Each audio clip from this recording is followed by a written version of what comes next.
Hi guys, कुछ दिन पहले आपका NIACL असिस्टेंट का notification basically short notice out हुआ था एक पेपर कटिंग वाला। और NIACL और NICL दोनों अलग चीजें हैं। I hope you know that.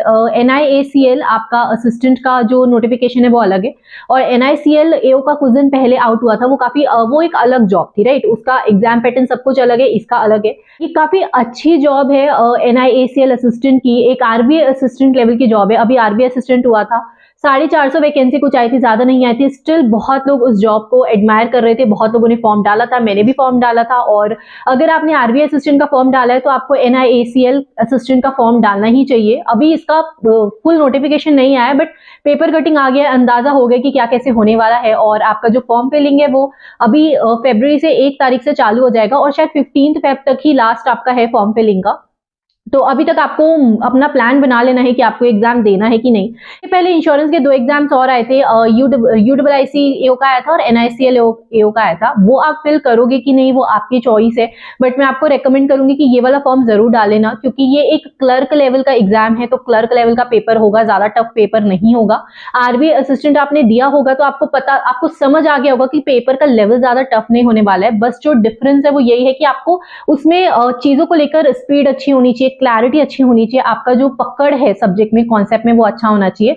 Otherwise तो पेपर का लेवल इतना टफ नहीं होने वाला है। SBI क्लर्क है आपका, इसके बाद अभी कोई भी एम नहीं है। और मैंने आपको पहले ही बोला था कि कोई भी फॉर्म्स आ रहे एटलीस्ट एक तो डालो, ताकि आपको आगे के लिए वो एक रोड मैप मिलता रहे, पढ़ते रहो आप, बीच में लिंक ना टूटे। और इंश्योरेंस एग्जाम्स का जो सिलेबस है ऑलमोस्ट पूरा बैंकिंग सिलेबस जैसा ही है, एक्सेप्ट इसमें एक इंश्योरेंस अवेयरनेस आता है अलग से, और उसमें अपना बैंकिंग अवेयरनेस रहता है। और वो भी कोई बहुत ज्यादा मेजर पोर्शन नहीं है उसका, सब कुछ सेम होने वाला है। बहुत लोग पूछ रहे थे कि मैम पुराने जो मैंने इंश्योरेंस एग्जाम्स के वीडियोस बनाए थे तो उसमें लोगों के कमेंट्स थे कि जो हमने मॉक टेस्ट लिया है उसमें इंश्योरेंस एग्जाम्स भी आएंगे क्या अपने आप, अगर आप जैसे कोई भी ब्रांड का यूज कर रहे हो ऑलरेडी तो उसमें आपको अपडेट होगा क्या।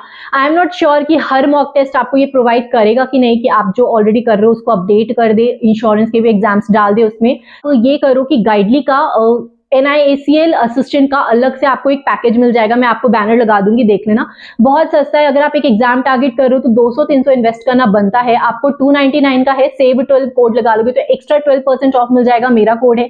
तो आप एक चीज ये परचेज कर लो, 200-300 का उतना फर्क नहीं पड़ेगा। अगर एक जॉब लग जाएगी तो आप बहुत ज्यादा उससे तो अर्न कर लोगे जितना आपने लगाया है। मेरी SBI क्लर्क की स्टार्टिंग सैलरी 36,000 अप्रॉक्सी पर मंथ आ रही थी, और जबकि इतना ज्यादा उसमें वर्कलोड है, इसके कंपैरिजन में ज्यादा है।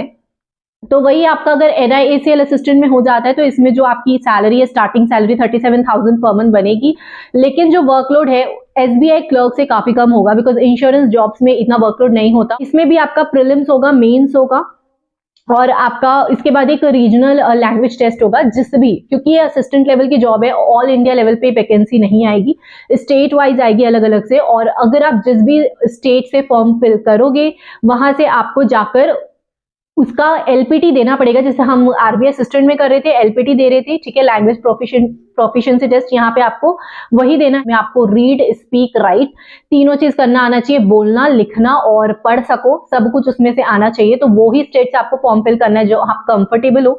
वैकेंसी देके फॉर्म फिल मत करना। तो ये एक चीज है। एलिजिबिलिटी का बताऊं तो इसमें प्लेन ग्रेजुएशन मांगा है, और लास्ट ईयर इसका जो नोटिफिकेशन था उसमें ये चीज एक कंडीशन थी कि इंग्लिश आपका एक सब्जेक्ट या तो 10th में होना चाहिए या 12th में होना चाहिए। मतलब एक सब्जेक्ट इंग्लिश आपका होना जरूरी है, लेकिन 10th 12th में एनीवेज सबका एक सब्जेक्ट इंग्लिश में होता ही है। अगर कोई हिंदी मीडियम का स्टूडेंट या दूसरे मीडियम का स्टूडेंट भी है तो इंग्लिश एक सब्जेक्ट रखा ही जाता है, बिकॉज इंग्लिश एक इंटरनेशनल लैंग्वेज है तो उसको इंक्लूड किया जाता है। तो ये कोई बहुत बड़ी कंडीशन नहीं है। इसके अलावा आपको प्लेन ग्रेजुएशन चाहिए, और कोई भी इसका कंडीशन नहीं है। तो इसमें जो वैकेंसी आई है 300 वैकेंसी आई है। वैकेंसी बहुत ज्यादा तो नहीं है, लेकिन स्टेट वाइज अलग अलग आएगी। तो एक चीज आप मान के चलो कि इसमें जो कंपटीशन है आपका स्टेट लेवल पे होगा। एक स्टेट से लिमिटेड लोग ही फॉर्म डालेंगे, पूरा इंडिया एक स्टेट से फॉर्म नहीं डालेगा, तो समवेयर आपका कंपटीशन कट जाएगा। और जो ऑल इंडिया लेवल पे वैकेंसी आती है उसका काफी अलग चीज हो जाता है कि आप पूरे इंडिया में उतनी ही वैकेंसी में कॉम्पीट कर रहे हो, बट यहाँ पे स्टेट लेवल की वैकेंसी है तो आप थोड़े लोगों से उतना ही कॉम्पीट करोगे जितना आपके स्टेट में वैकेंसी होगी। तो मैंने आपको बताया इसमें प्री है, मेंस है, फिर आपका रीजनल लैंग्वेज टेस्ट है। प्री का जो है सेम बैंकिंग पैटर्न का एग्जाम है आपका, क्वांट, इंग्लिश, रीजनिंग 3 सब्जेक्ट है। सेक्शनल टाइमिंग होगी, ओवरऑल 1 आवर आपको मिलेगा।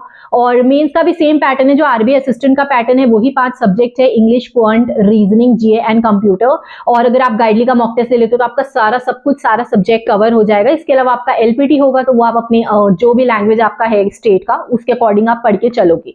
एक चीज याद रखना, इसमें बॉन्ड है, आपको 6 महीने का प्रोबेशन होता है, 6 महीने के पहले जॉब नहीं छोड़ पाओगे। अगर 6 महीने के पहले जॉब छोड़ देते हो तो जितना महीना आपने काम किया, मतलब आपने जितनी सैलरी उठाई है, अगर 3 महीने या 4 महीने जितनी सैलरी ली है वो आपको पूरी वापस पे करनी पड़ेगी। और 25,000 अलग से पे करना पड़ेगा आपकी ट्रेनिंग का। जो भी आपको लोगों ने ट्रेनिंग कराई तो उसका आपको 25,000 अलग से पे करना पड़ेगा। बट आई डोंट थिंक कि 6 महीने से पहले कोई इतना छोड़ेगा। 6 महीना is a very short time, आपका फट से निकल जाएगा।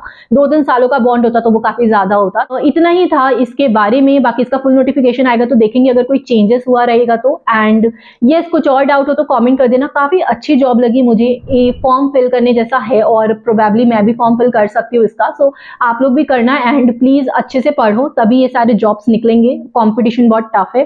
टेलीग्राम ग्रुप का लिंक डाल रही हूँ, चाहो तो आप ज्वाइन कर सकते हो। Subscribe the channel if you are new and if you like my content. Will meet you the next video. Thank you.